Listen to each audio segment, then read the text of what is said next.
क्या कांग्रेस ने उत्तर प्रदेश में एक ऐसा दांव चल दिया है जो 2027 विधानसभा चुनाव की पूरी राजनीति बदल सकता है?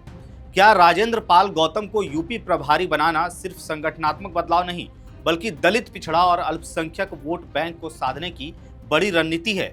और क्या कांग्रेस अब समाजवादी पार्टी और बहुजन समाज पार्टी दोनों के पारंपरिक वोट बैंक में सेंध लगाने की तैयारी कर रही है? खबर को विस्तार से समझते हैं। नमस्कार, द हिंदी टॉप देख रहे हैं आप और मैं हूं आपके साथ जानिसार खान। दरअसल उत्तर प्रदेश विधानसभा चुनाव से पहले कांग्रेस ने एक ऐसा मास्टर स्ट्रोक चला है जिसकी हर तरफ चर्चा हो रही है। जी हां, कांग्रेस ने उत्तर प्रदेश की कमान अविनाश पांडे से लेकर के कद्दावर दलित नेता को सौंप दी है। हम बात कर रहे हैं राजेंद्र पाल गौतम की, जिन्हें कांग्रेस ने उत्तर प्रदेश का नया प्रभारी नियुक्त किया है। पार्टी ने अविनाश पांडे से जिम्मेदारी वापस लेकर के एक दलित चेहरे पर दांव लगाया है। राजनीतिक जानकार मान रहे हैं कि यह बदलाव सिर्फ संगठन मजबूत करने के लिए नहीं, बल्कि 2027 के चुनाव से पहले नया सामाजिक समीकरण बनाने की कोशिश है। दरअसल आपको बताएं कि कांग्रेस लंबे समय से उत्तर प्रदेश में अपनी खोई हुई राजनीतिक जमीन तलाश रही है। कभी प्रदेश की राजनीति में अच्छा खासा प्रभाव रखने वाली कांग्रेस आज सीमित प्रभाव में सिमट चुकी है। ऐसे में पार्टी एक बार फिर दलित, पिछड़ा और अल्पसंख्यक वर्गों के बीच अपनी पकड़ मजबूत करने की कोशिश करती दिखाई दे रही है और इसी कड़ी में राजेंद्र पाल गौतम की नियुक्ति भी की गई है। बता दें कि राजेंद्र पाल गौतम दलित समाज से आते हैं और लंबे समय से सामाजिक न्याय तथा दलित अधिकारों की राजनीति से जुड़े रहे हैं। दलित समाज में उनकी अच्छी खासी पकड़ मानी जाती है।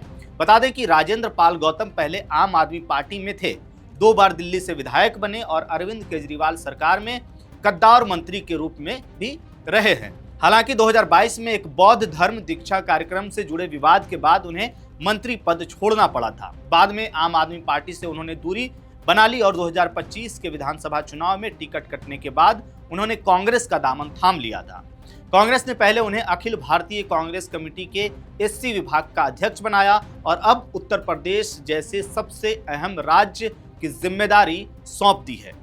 बता दें कि यह फैसला ऐसे समय में आया है जब 2024 के लोकसभा चुनाव में संविधान और आरक्षण जैसे मुद्दों पर कांग्रेस को दलित समुदाय के बीच अपेक्षाकृत बेहतर समर्थन मिलने की चर्चा रही है। राजनीतिक जानकारों का मानना है कि कांग्रेस अब एक बार फिर अपने पुराने सामाजिक समीकरण को नए रूप में खड़ा करना चाहती है। इसी बीच आपको बता दें कि हाल ही में एक और घटना ने राजनीतिक चर्चाओं को तेज कर दिया था, जब राजेंद्र पाल गौतम और कांग्रेस सांसद तनुज पुनिया अचानक मायावती से मिलने उनके आवास पहुंच गए। हालांकि दोनों नेताओं को मुलाकात की अनुमति नहीं मिली और वे वापस लौट गए।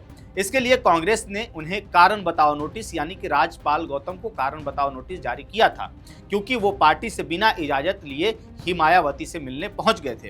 हालांकि बाद में उन्होंने इस पर कहा कि वे केवल मायावती का हाल चाल जानने गए थे और इसका कोई राजनीतिक अर्थ नहीं निकाला जाना चाहिए। लेकिन इस घटना के बाद राजनीतिक हलकों में चर्चा शुरू हो गई कि क्या कांग्रेस भविष्य में बसपा के साथ किसी तरह के तालमेल की संभावनाएं तलाश रही है। हालांकि कांग्रेस और बसपा दोनों की ओर से किसी संभावित गठबंधन की आधिकारिक पुष्टि नहीं की गई है। दूसरी ओर राजेंद्र पाल गौतम ने भी सार्वजनिक तौर पर कहा है कि जो भी संविधान लोकतंत्र, दलित, पिछड़े, किसान और अल्पसंख्यकों के अधिकारों की बात करेगा उसका स्वागत किया जाएगा। उन्होंने मायावती को सम्मानित नेता बताते हुए कहा कि जब बहन जी चाहेंगी तब उनसे मुलाकात हो जाएगी। यानी कांग्रेस ने फिलहाल अपने राजनीतिक विकल्प खुले रखे हैं।